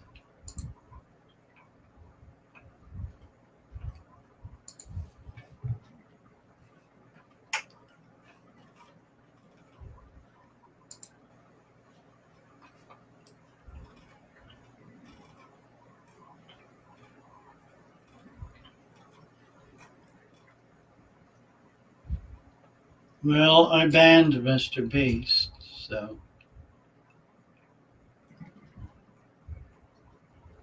I don't see him anywhere. Where is he?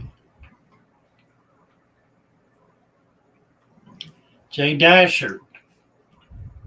JJ Dasher. Let's see if we can get a wrench going for you.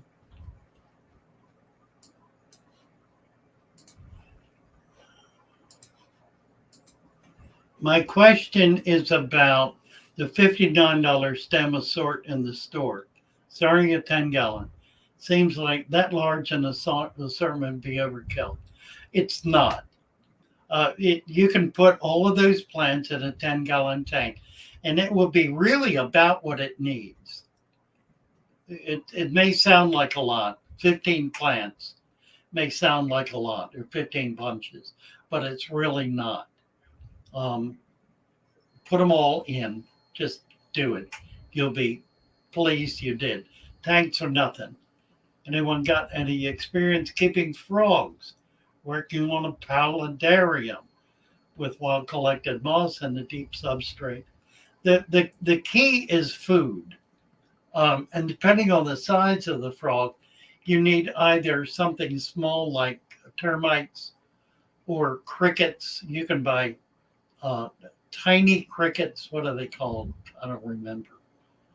Um, you need to culture some kind of very small food. Dropsilla, the wingless fruit flies are commonly used with very small frogs. If you're doing, for example, the tree frogs, the dwarf tree frogs, then Dropsilla or baby termites will work. The Dropsilla is an easy culture to maintain.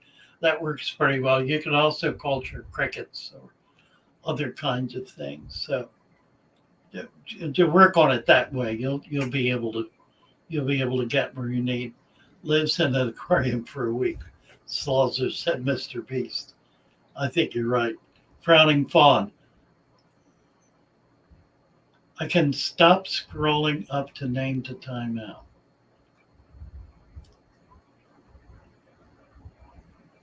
Okay. Aquatic Nest. Hello. Tom from Oz. Nice to see you.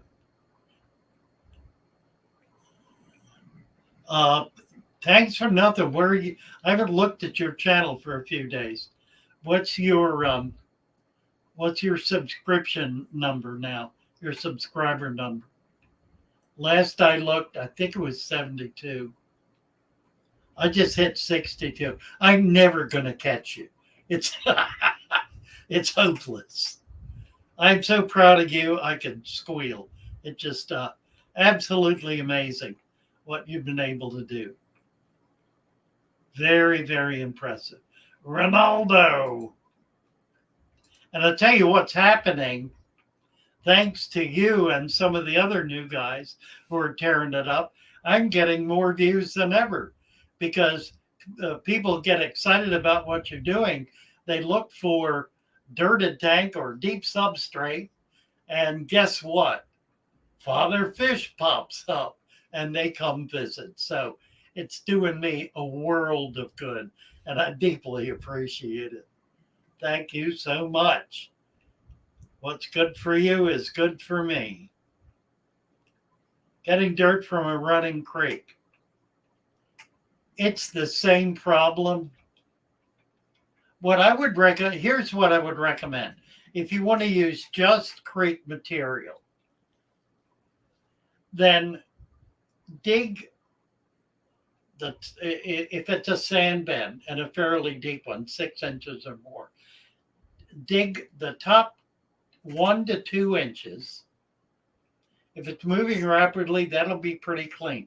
Put that in one bucket and then fill the other bucket with 3 to 4 inches. That'll have nutrients in it. It won't be mud. You don't want mud. But if you could get sand with nutrients in it at the 3 to 4 inch level, may have to go a little deeper, a little higher, depending on your stream and the speed of the current. But you get the idea. That top level is going to be pretty clean. Below that, we'll have detritus in it. That's what you want. Then when you come back, put the detritus level in first, and then put the other sand on top of it, and you'll be good to go. That'll work. It'll be a bit slower, but it'll work. Now, if you want to mix the supplement in with that dirted sand, if you will, that sand with material in it, that'll help beef it up. You can also mix some topsoil or some peat moss in with it. That'll give it a little more aeration. It'll open it up a little more. Maybe a 1-to-1 ratio of peat moss with that sand. Cap it with your 2 inches of sand.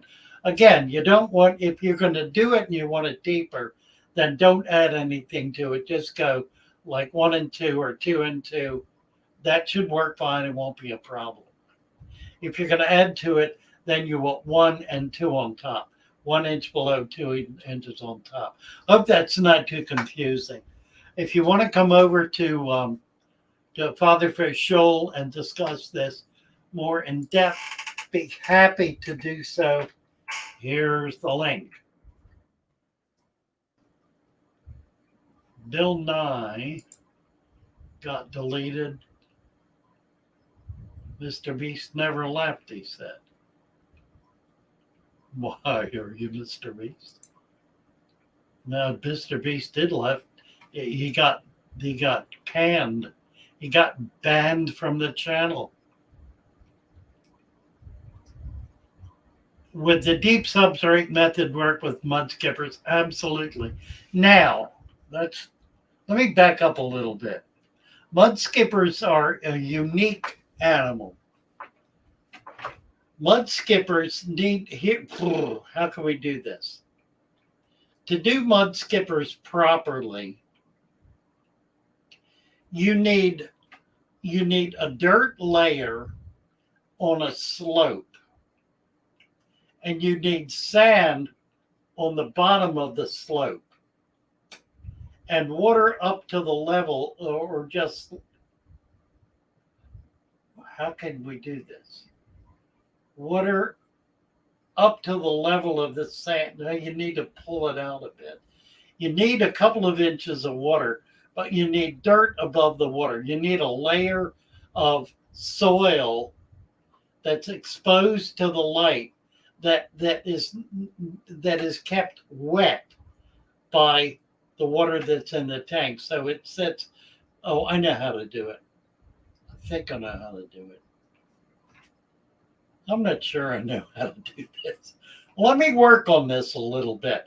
The point being that the mud skippers eat algae and other microfauna that are living in the mud. So you need a layer of mud. Getting to that is going to be a little tricky. Let me put it together, and I'll come back with that. I'll get some mud skippers, of which I've been dying to do. I'll set one up, and we'll see how it works. Very exciting concept. We got to do it. We just got to figure out how to do it. Rebecca. First, Father Fish Tank established in a month. Betta and Mysteries are happy. Stoked. Have a lot of other snails that came with the plants. Not a problem. Don't worry about it. Snails are never a problem unless they are spixie snails, which is like a big ram's horn, or apple snails, which is a bigger snail than the mystery, because they eat plants down to and including the root. So nuts to them. Spellbreaker. I use only oiled DRI in my aquarium, 4 inches plus, under gravel filter with laterite powder. The oil DRA is 100% clay. That's something I'm not at all familiar with. He's also doing it under gravel, so you're not doing the same kind of thing that we're doing. I don't believe. I don't know what oil DRI is. Oil dry. No idea what that is. Spellbreaker, if you want to come over to Discord and explain that, I'll be happy to get into it with you and take a look at it. I'm certainly interested.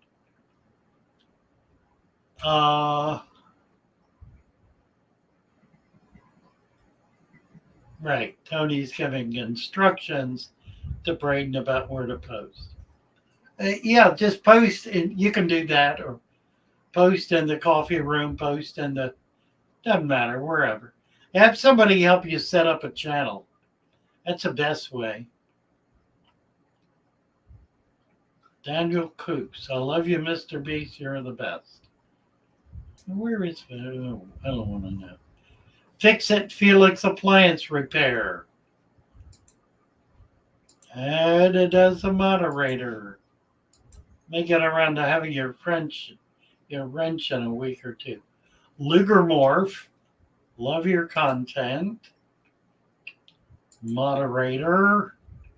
We'll have new people in tonight. Rebecca, did I? I didn't. Rebecca.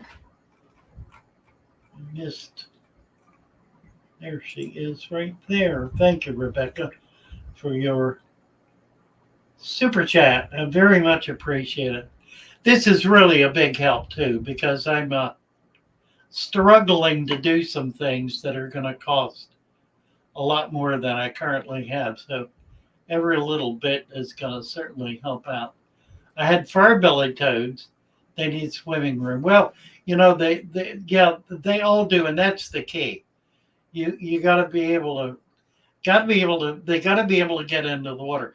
Probably the way to do it is with a pan, like a baking pan or glass dish in the tank with mud up to the level of the glass so they can come out onto it. But you need to keep the mud level, the water level high enough that it keeps the mud, that it doesn't dry out, because you want algae to grow on it and you want microfauna to grow in it. Maybe something with a screen that'll allow water to flow through, but keep part of it with just sand in the bottom and the other part with soil at the surface level, in other words. All righty.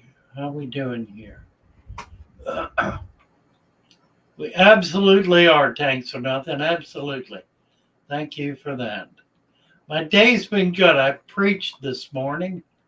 I got there, everything went wonderfully. I stood up to deliver my sermon and could not find my notes. They were gone. They were hidden from me. So I just moved with the Spirit for about 15 minutes, and it flowed like water. It was wonderful. And everybody seemed to thoroughly enjoy it. So I may do that again. I'm back in the pulpit in 2 weeks, so we'll see how that goes.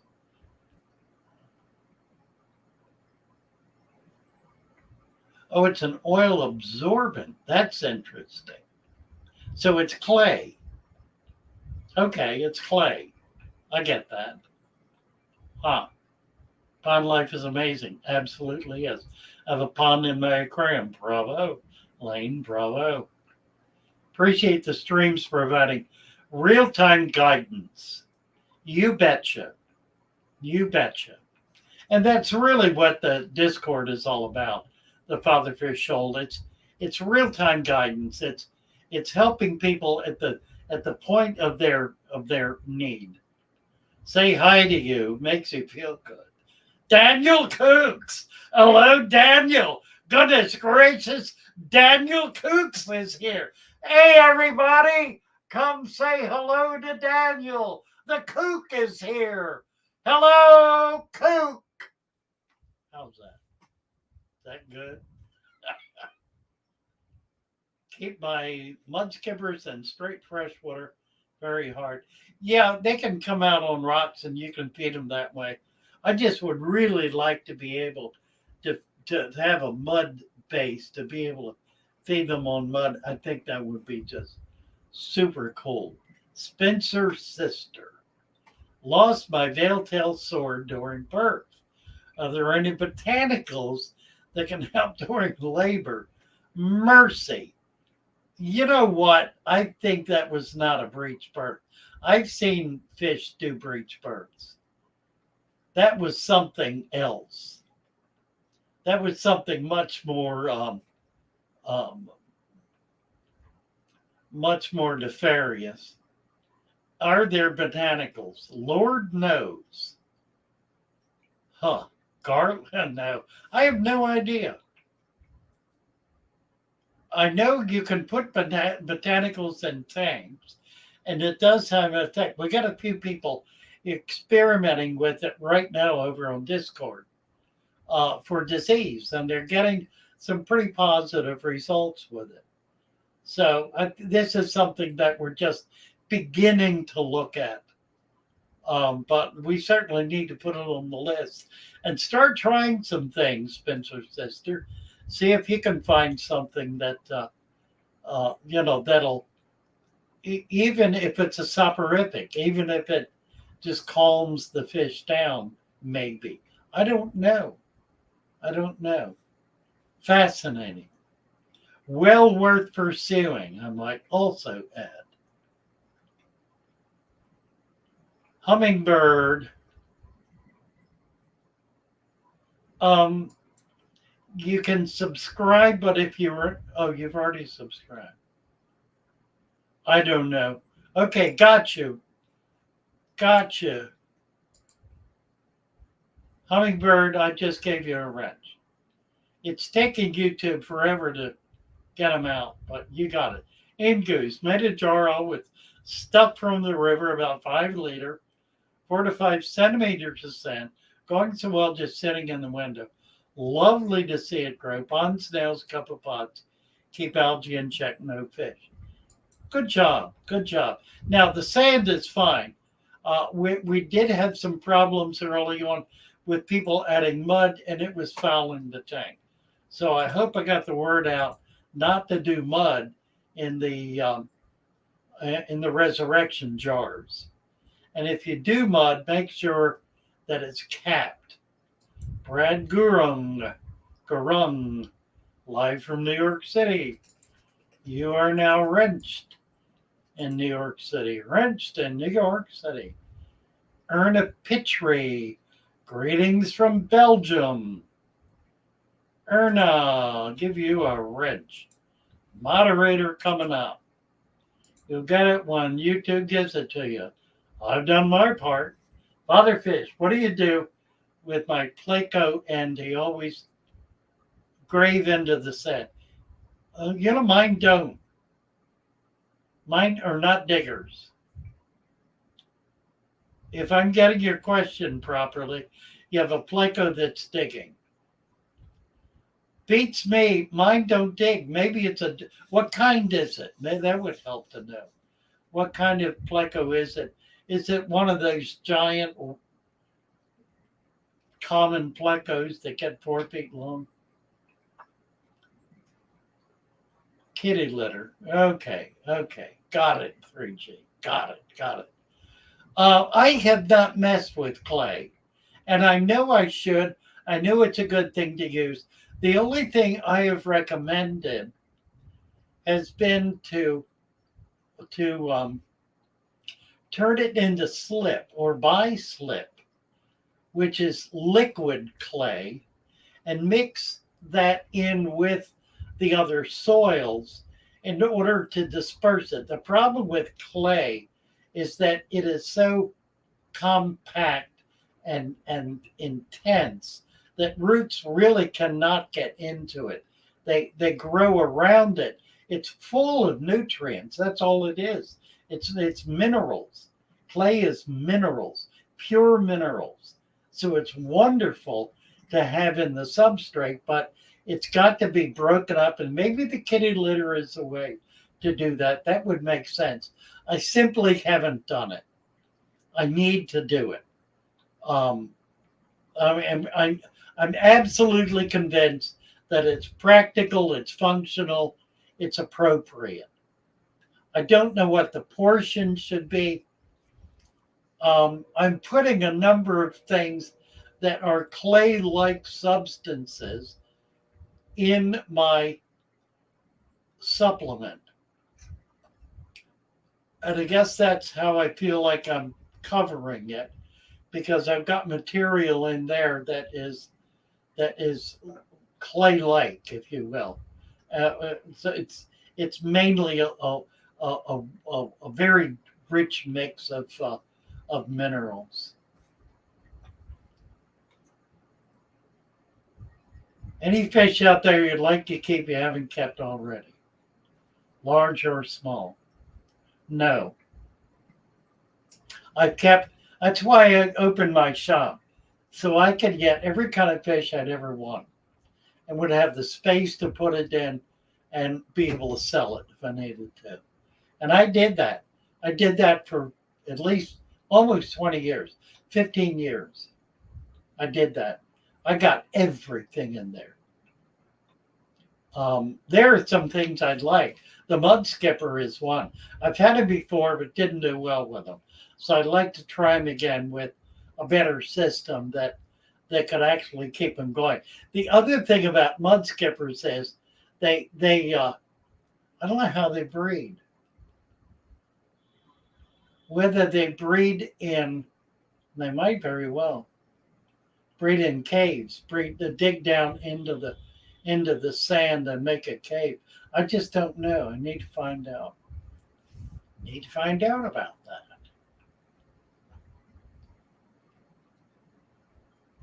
Oh, that's neat. Julie says, I thought the baby shrimp I added to my tank had disappeared until today when I added leaf litter. Within an hour, the new leaves were loaded with the shrimplets. That's great. That's great. Let's see.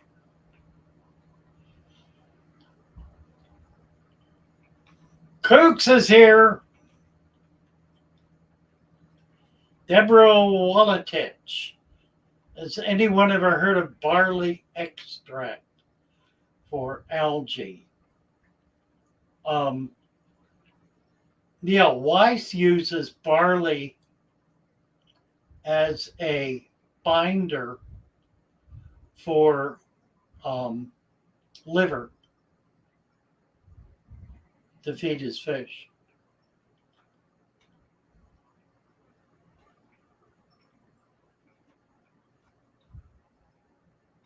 Oh, that's neat. Children can do these deep substrates. It's so simple to do. Just give them the basic, let them put some dirt in, put some sand on top and fill it, and they're good to go. It's the easiest thing in the world to teach. Will mud skippers eat pond mud? No, they don't eat the mud. They eat what's growing on the mud. They eat algae and they eat microfauna. They eat the material that's now to do that. They take in a wad of mud and they churn it and they filter out the edible portions and spit out the mud. So, yeah, I think we need to do it. Pack Homegrown Roots is from Alaska. Nice to have you with us, Alaska.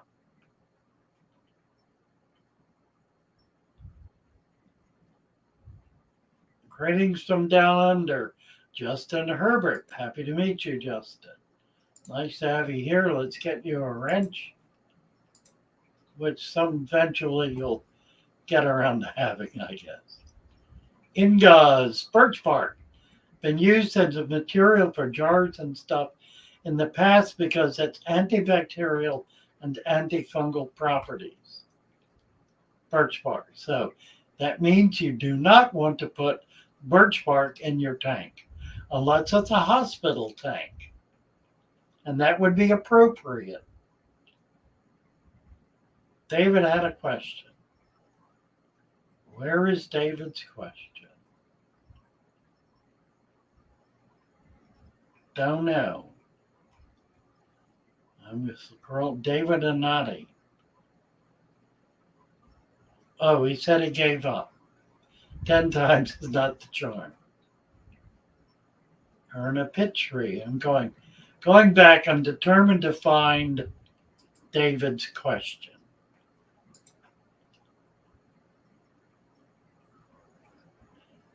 Any fish out there you like to keep you haven't kept already? Is that it? I answered that one. See if there's another David. I did say that one twice. And that might have been the third one. I don't know. Yeah, I've seen it again. Yep. I did answer it. I got it. Helen Alley, do you ship additive to Canada? No, but I do think there's somebody in Canada selling it. I'm trying to catch up with them so I can send them orders, whoever in the world it is. but I don't know who it is. Do fish in Australia swim upside down? They do, frowning fawn. They do, absolutely. Huh. You're welcome, David. Sorry I missed it. I'm just kind of bouncing around. What kind of potting soil do I use? I try to use organic, something without ferts or any kind of toxins in it. There is potting soil that has antifungal and antibacterial chemicals. Certainly don't want that. So organic if you can get it.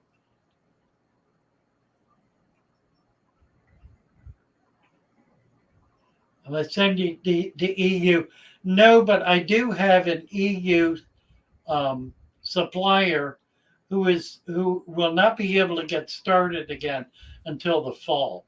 So we're hoping by the fall that we'll have an EU supplier. And we do have one in Canada if I can find it.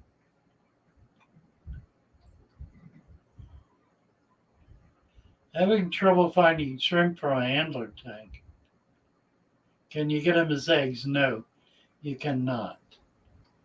The eggs are carried by the mother until they hatch. Bioaquatics, BIOAQUTIX, bioaquatics.com has all kinds of shrimp, and they're really quite nice. So you might get over there and order some shrimp from them. Yes, Danny Ken has mud skippers. Tomato jam. I've seen his. They're really quite neat. He has them in a rock tank with water. Interested in keeping them for a while, doing research. Found out mudskipper breeding activity takes insane effort. As far as I know, just one guy managed. Very likely. Very likely. I just want to be able to keep them for a while. If I can keep them in a stable environment, then I can build the biology needed to get them to spawn. Vatashi. Hello, Vatashi. Do I have a video on making brine shrimp for pretty fish? I do. It's called brine shrimp in a boot. Brine shrimp in a boot. And if you want to get the brine shrimp, excuse me, you can buy them from brineshrimpdirect.com. brineshrimpdirect.com. I'll have them on my website eventually.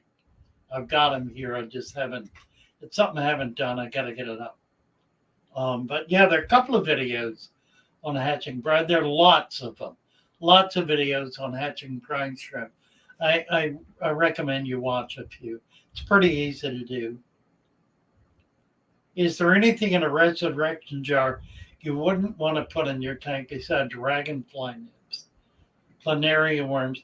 Most planaria are fine. If you get the type that attaches to a fish, you can take it off. They will not kill the fish, but you want to get it out of there. So just take it off with a pair of tweezers. Generally, planaria are eaten by the fish. They like them, their food. Sabrina says her tank is farting. Well, it's okay. It's fine. It's not a problem. It's CO2 and nitrogen, both of which are totally normal and totally healthy. Not to worry. It'll go away after a while. May take a month or two, but it'll go away. Oh, good. Who's the supplier in Canada, Helen? Please tell me. You said you found it. Please tell me so I can get in touch with them, because I need to send them orders. We have orders. Tell me who the supplier is in Canada. Helen, please. Can I put milk in my fish tank? Can I put milk in my fish tank? Is milk, well, see, it's organic. You know what I would do? I would put a few pieces of shredded cheese in the tank. If you're interested in knowing whether you can put milk in, put some cheese in there. It'll serve the same function. It won't foul the water. And you'll see who and what eats it. How long can we stock the supplement? It's inert minerals indefinitely. There's nothing in it that's going to go bad. Just keep the bag sealed. It does have worm casings in it that could dry out. Even if they did, it wouldn't matter. Check if they're lactose intolerant. Eerie. You're getting in trouble now. I can see it coming. You're just working up to it, aren't you? Once a clown, always a clown. It's 7:54, boys and girls. We got about 5 minutes left to do this. So anybody who hasn't had a question answered, I am at the bottom reading assiduously. A frowning fawn thinks another troll is among us. Daniel Cooks, can I squirt milk in my tank? Listen, Daniel, Cooks has said it again. There goes Cooks one more time. You can do whatever you want to do. It's your tank. You want to squirt milk in it, squirt milk in it. I mean, I wouldn't squirt it in mine, but it ain't my tank. Do what you want to do. Really. Geophagus to serve the tank and dig up the waste. Put another inch of sand in, see if that doesn't solve the problem. They don't dig that deep. They're not really diggers. They're just picking up food and swirling it around in their mouth to try to filter out nutrients. But they make you blish. Cooks is blishing. Blishing he is. Heart stands and all. Put alder cones and some type of mushroom-looking fungus started to grow. Wow, that's cool. There is an aquatic mushroom that grows real mushrooms. It's located, the only source I know is somewhere on the Colorado River where they've been found. If you got them going in your tank, alder cones, that makes sense. That's pretty exciting. I want some. Send me some. Once you leave it in there, let it go to seed. Let it, what's that called when they spread their spermatophores, whatever they are. When they do that, you should get a whole lot of it going. And what you'll notice is it'll be fibrous. And I will buy some of that from you. If you really have it going, that's enormously exciting. If I put the leaf litter in the res jars, will they just grow stuff? Where does it come from? No, you need to put wet material from a creek or a pond. You need to start with a live culture, in other words. You can do it outdoors with just leaves in like a bucket. It'll take 6 months at least to get a decent culture in there. It will happen. But the best way is to collect some leaves from a pond or a creek, put them in the jar with water from the creek, and it will thrive. And then you can add dry leaves to that to keep it going. And we talked earlier about how you can use that to start some shoebox culture from what's growing in there by using an eyedropper to take out certain species. If I buy your bundle, can I keep my hornwort in there with it? But yeah, absolutely. Absolutely. How long can we stock the supplement? We did that. Mushroom spores, I love it. I want some. And you get a wrench, David. Uh-huh. Scott Stankovich. Very great cast. Funny my belly hurts. No milk and tank, heavy cream. Cheese. Put cheese in. Cheese. Cheese. Cheese. Have you removed it? Oh, I hope not. I hope not. And Goose. Wanted to show my favorite jar. Riverside and plant. Ta-da-ta-da. Sage shrimp. Oh, excellent. Good. Post it on the Discord channel, Ingoos. Love to see it. Remove the first ones. Have some more. Oh, wow. Yeah, leave them in there. Join, post pictures. My God, you don't realize how astounding this is. There are people who have been trying to do this for years and have not succeeded. So you are first among the geniuses, Heart Stands.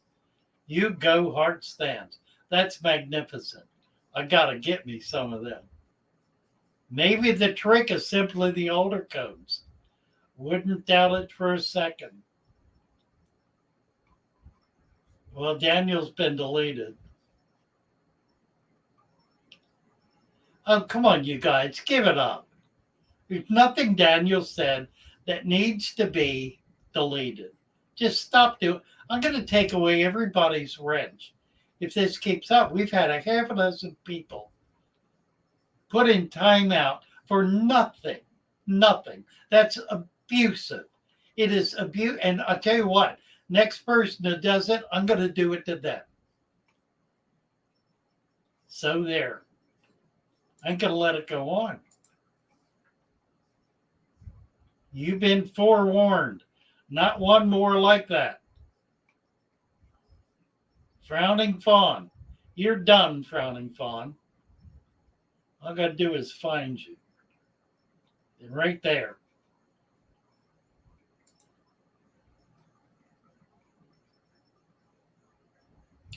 Timeout. Frowning Fawn is now in timeout.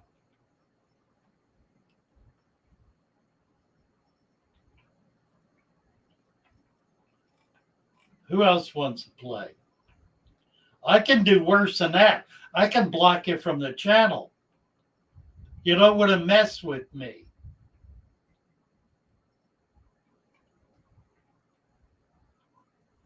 Beam me up, Mr. Scott. Where did you source the soil layer in the tank behind you? Holy cow. It's 20 years old. I could not begin to tell you. Although the initial soil layer was put in here before I got the tank. It has had the benefit over 20 years of 20 years worth of detritus that is sifted down into it and enriched it. So the tank is fully cycled, which means that the original material is no longer there. It's been cycled and recircled multiple times. I certainly don't put more in. Any food I put in there will act as additional layer.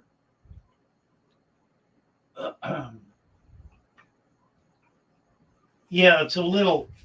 I need to get more light on it and get some of these plants out. They're so thick you can't see into it. Mainly, I need more light, and I think I have duckweed going again. I got to get the duckweed out so we can get more light in it. Well, we are done, boys and girls. We are past the witching hour. Delighted to be with you. It's been a wonderful couple of hours.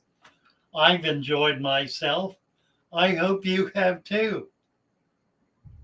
We've had a big crowd in here today and still have over 100. That's wonderful. Proud of you, proud of me, proud of all of us. Bless you all. Love you all. Bye for now.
Okay.